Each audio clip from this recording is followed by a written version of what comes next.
BJP की विचारधारा को आगे बढ़ाओगे या फिर बीजेपी के लिए लड़ाई लड़ोगे तो आपको हम अधिकार देंगे, चाहे वो पुस्तक का अधिकार हो, चाहे शौचालय का अधिकार हो, चाहे पीने का पानी का जो साफ पानी का अधिकार हो, तभी मिल पाता है। अगर हम लोग समान शिक्षा हर बच्चे को नहीं दे सकते तो इस देश में हम सामाजिक क्रांति नहीं ला सकते। जो पोस्ट मैट्रिक जो स्कॉलरशिप होती है उसको खत्म करा जा रहा है और ये एक बहुत बड़ा षड्यंत्र है। इस देश में समान न्याय की जो नींव है वो समान शिक्षा के अधिकार पर टिकी हुई है। अगर हम लोग समान शिक्षा हर बच्चे को नहीं दे सकते तो इस देश में हम सामाजिक क्रांति नहीं ला सकते हैं।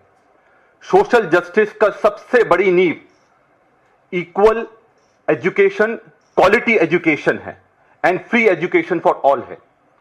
और आज के समय में जो परिस्थितियां इस देश में चल रही है, चाहे हमारा आदिवासी समाज हो, चाहे दलित समाज हो, चाहे पिछड़ा हो, चाहे अति पिछड़ा हो, चाहे अल्पसंख्यक हो, इनके अधिकारों को कुचलने का सबसे बड़ा तरीका जो हथियार ये सरकार उपयोग कर रही है, उनको शिक्षा से या फिर क्वालिटी एजुकेशन से वंचित करना। जब राहुल गांधी जी दरभंगा गए, वहां के एक अंबेडकर हॉस्टल में गए, उन्होंने यही देखा कि वहां पर जो बच्चे हैं उनको ना साफ पीने का पानी मिल रहा है, ना उनके पढ़ने के लिए किसी तरह का पुस्तकालय है, ना उनको आज के नेक्स्ट जनरेशन में इंटरनेट जैसे एक बेसिक सुविधा उनके पास नहीं है, रहने की कोई व्यवस्था अच्छी साफ सुथरी नहीं है, यहां तक कि जो वहां के शौचालय थे वो भी साफ नहीं थे। और यही जो सबसे बड़ी चुनौती आज समाज के साथ है, जो पत्र राहुल गांधी जी ने प्रधानमंत्री जी को लिखा है, उसमें दो मुद्दों पर उन्होंने विशेषकर केंद्रित रखा है उसको। सबसे पहले जो पोस्ट मैट्रिक जो स्कॉलरशिप होती है उसको खत्म करा जा रहा है और यह एक बहुत बड़ा षड्यंत्र है।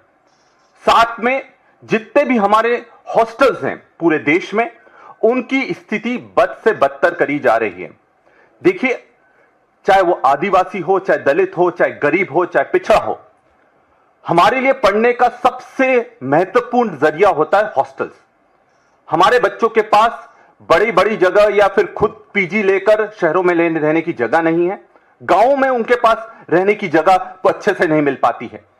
तो हॉस्टल ही एक ऐसी जगह रहती है जहां वो अपना भविष्य कैसे बना सकते हैं, वहां पढ़ कैसे सकते हैं, लिख कैसे सकते हैं, मेहनत कर कर अपना भविष्य बनाने का काम करते हैं। और उसी को पूरी तरह से खत्म करा जा रहा है। बीजेपी की विचारधारा को आगे बढ़ाओगे या फिर बीजेपी के लिए लड़ाई लड़ोगे तो आपको हम अधिकार देंगे, चाहे वो पुस्तक का अधिकार हो, चाहे शौचालय का अधिकार हो, चाहे पीने का पानी का जो साफ पानी का अधिकार हो, तभी मिल पाता है। आज हम सरकार से यह सवाल करते हैं कि आज तक परमानेंट वार्डन या फिर अधीक्षक क्यों नहीं नियुक्त कर पाए? क्योंकि यह सुविधा आपको अच्छी लगती है और आपकी विचारधारा को आगे बढ़ाने में आपको सहूलियत मिलती है, इसलिए।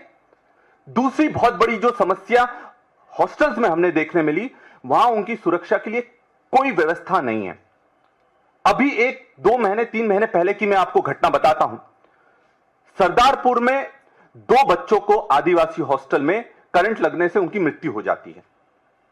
यह मुद्दा मैंने खुद व्यक्तिगत रूप से विधानसभा में उठाया और इसमें जो जवाब आया वो चौंकाने वाला था।